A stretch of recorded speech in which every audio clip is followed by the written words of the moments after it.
Actual cause of death of Samom Ningol Ningthaujamongbi Chingkheinganbi is not yet known. Police are awaiting a report from Forensic Science Laboratory on the samples sent day before yesterday. Volunteers of Women Actions for Development and United NGOs missions along with media persons went for a fact-finding visit to Chingkheinganbi's parental and her in-laws' residences. The team met her father Shamom Sanjid, other members of the family and convener of the JAC at Arong Nongmaikhong.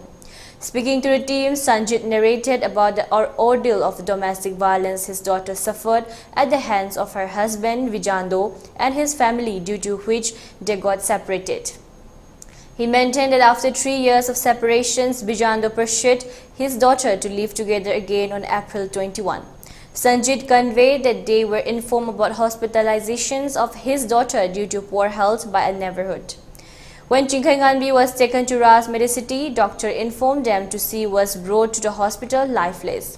They immediately lodged a complaint about the suspicious death at Mayang Imphal Police, and the JAC was formed the following day on April 2022. Police assure of handling over the post-mortem report within 7 days, but the same has not been given till today. He appealed to all the concerned to extend support in ascertaining the cause of her death and take further actions accordingly. The team then visited Vijando's residence at Kodak Dam Awang and met his family.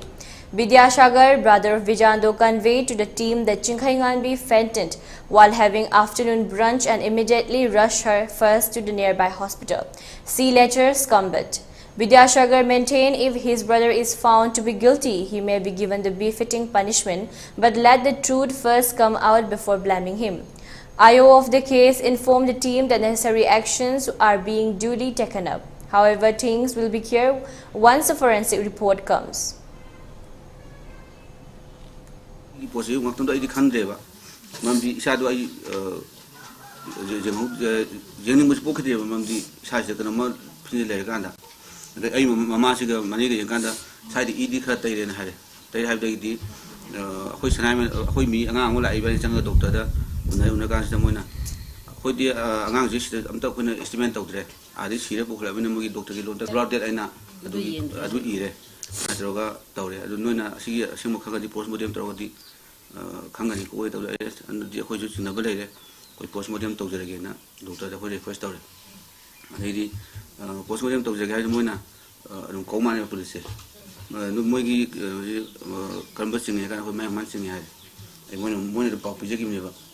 Doctor Sina, my one police like consider.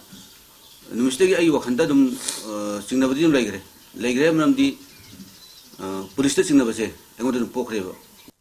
I must have Laga, postmortem report in Amapurami. Harry report she complete oidaba, she begin Maram Chapchana Kang the Maram work and the Vishar Tadragadi. I could assume, but she be Maram Kangdre and Harry. Kangdravina do the acquaintance of the Numikani Chang have the Hapta, Madu de Dum Changduri, who spoke Tadri. Han Bagi report the report Shep Hang the Vanina, who keep Bishar till the Laho Yadre. On a Shigi report Shep Hang of Vanina, Haying one Baga till Rani and Sumaina, I was not Hambiram. Aduba Hogsik, Bishara Lakaduri, Tankaya, the Lactorino, Kamaito, the Hapta, Madi Hainate of Udabu, Han Bayanaki was a Sigi step the Tankunipal, Hapta, Magi Manunda, Ikoi, Pini Habanina.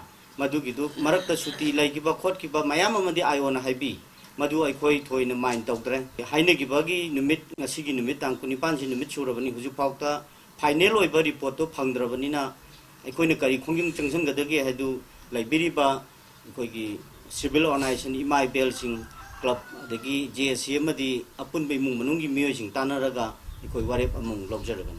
Hana Mamang Taka Kanagi, Late, Chigima, Handana give him a Tunjira. Kanagi village, Senagi village, Kumingi, Chijida, Imaju, Chinumishida, Kanavas and never later Vanilla. Imaju, look like he possesses a river. Look like he possesses Adu Imaju, Mupuka and Hode.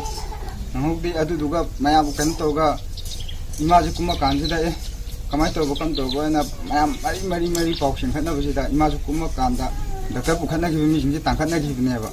At the end, they did Imana Mukatan Hale, Jum the Tumbaje. I know Mukatan Tiene. I imagine Tankana Matumjida, imagine Mana Pangudira Ganida Pamela.